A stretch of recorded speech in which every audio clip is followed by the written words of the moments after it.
Welcome to This Explainer. Today, we're diving straight into a fascinating analysis of Ayn Rand's philosophy. We're going to trace its wild journey from a deeply personal childhood trauma all the way to its massive impact on our modern public safety net. It's a brilliant look at where history, psychology, and economics literally collide. Okay, here's our roadmap. We'll be looking at the objectivist myth, trauma masked as philosophy, the real modern moochers, starving the beast, and finally, the conditional charity trap. Let's see exactly how historical trauma got tangled up with modern tax law. Section 1. The Objectivist Myth. The heroic producer versus systemic interdependence.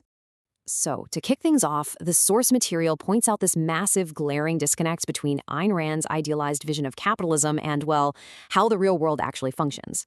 Objectivism basically romanticizes the lone genius. It imagines this world where heroic producers build massive empires totally in a vacuum, championing radical individualism and absolutely rejecting any sort of collective obligation. But critics push back on this by pointing to historical data. I mean, think about it. The most profitable industries out there actually rely heavily on foundational government infrastructure. The internet and touchscreens? Funded by DARPA. GPS? Military tech.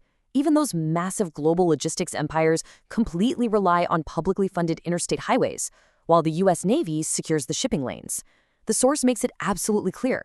No innovator operates in a total vacuum.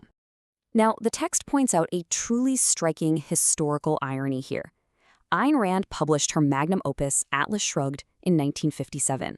And in it, she depicted a fictional world where high taxes were causing society to completely collapse. But if you look at the real-world 1957, the top tax rate was 91%, the interstate highway system was literally under construction, and corporations were heavily reinvesting in their workers. The authors note, she hallucinated a collapsing socialist wasteland right in the middle of the greatest, most widely shared economic boom in American history. Section 2. Trauma Masked as Philosophy, the Psychological Origin of Objectivism. So you might be wondering, why on earth did she design such a rigid anti-government framework? Well, the source looks to her youth, 12. That's exactly how old Ayn Rand was during the 1917 Bolshevik Revolution. The text argues she was severely traumatized when armed Soviet soldiers confiscated her father's successful pharmacy. She didn't learn about economics in a vacuum, right? She learned that the state is this terrifying entity that steals a family's livelihood in the name of the common good. In her fiction, the source suggests this childhood trauma basically manifests as a giant revenge fantasy. Her heroes just pack up their inventions and go on strike to punish a parasitic society. But the authors pose an obvious logical question. Why would a brilliant creator actually abandon their life's work? According to analysts, the simple answer is they wouldn't. The text notes that her premise completely misunderstands human psychology. Brilliant minds invent for intellectual fulfillment, the thrill of discovery. They don't just create for transactional financial reward, and they certainly wouldn't hide a revolutionary motor in a box just to punish the taxman. Section 3. The Real Modern Moochers, Hypocrisy in the Tax Code. The explainer details how this trauma-born philosophy was later adopted by modern elites, and the source emphasizes that our current tax system actually flips Rand's philosophy of meritocracy totally on its head. While her books supposedly reward the hardest workers, our tax code heavily taxes physical and intellectual labor up to a 37% top rate. Meanwhile, it heavily rewards the passive ownership of assets at a maximum base rate of just 20%.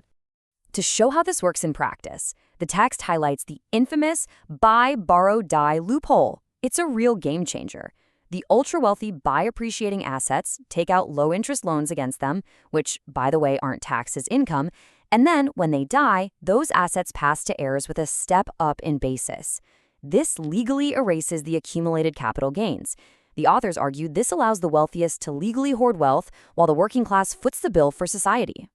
Critics in the source actually track this massive tax shift over time. Back in the 1950s, high taxes created this loop where corporations invested cash back into worker wages to shield it. But by the 1980s, drastic tax cuts incentivized executives to basically strip companies for short-term gains. Fast forward to today, and authors point to a working poor subsidy. This is where corporations pay wages so low that taxpayers literally have to subsidize the labor force through public assistance. Section 4. Starving the Beast, Engineering a Fiscal Crisis. The source details how this shift wasn't some accident. It was a highly calculated political strategy. They point to the Starve the Beast playbook. Step 1. Cut the revenue via massive tax cuts for the wealthy. Step 2. Explode the deficit. Step 3. Turn right around to the public and demand cuts to the safety net, all under the guise of fiscal responsibility. The text argues this strategy intentionally bankrupts the government to manufacture a mathematical excuse to slash social programs. Section 5. The Conditional Charity Trap, the Unholy Alliance of Wealth and Dogma. This brings us to what the text calls a profound paradox. The modern Christian right adopting the exact economic platform of a militant atheist. Look at her own words. Rand literally called the Sermon on the Mount monstrous. She viewed the very concept of altruism, or grace, as a moral evil used to manipulate the strong. The source highlights this stark contrast as truly staggering. The source argues that by absorbing objectivist economics, powerful institutions essentially created the prosperity gospel. They successfully rebranded corporate greed as a spiritual virtue. In this new framework, wealth isn't an obstacle to salvation. No, it's a sign of divine favor. And poverty? Well, that's not a structural failure anymore. It's an individual moral failure, which conveniently absolves the economic system of any responsibility.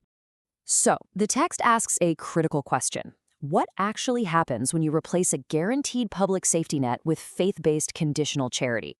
Well, it eliminates the reservation wage. That's the baseline dignity a worker needs to turn down a genuinely bad job. If your survival depends on jumping through the ideological hoops of a private charity, desperate workers lose all their leverage. The authors argue this creates the perfect trap to maintain a desperate, easily coerced, low-wage labor force. We'll leave you with this final, provocative thought from the source material to chew on. If our modern economic framework, from corporate tax loopholes all the way to the dismantling of the public safety net, has been shaped by the unresolved psychological trauma of a 12-year-old girl reacting to the 1917 Russian Revolution, whose reality are we actually living in? When trauma is dressed up as a philosophy, who truly pays the price? Thanks for exploring this with us, and we'll see you next time.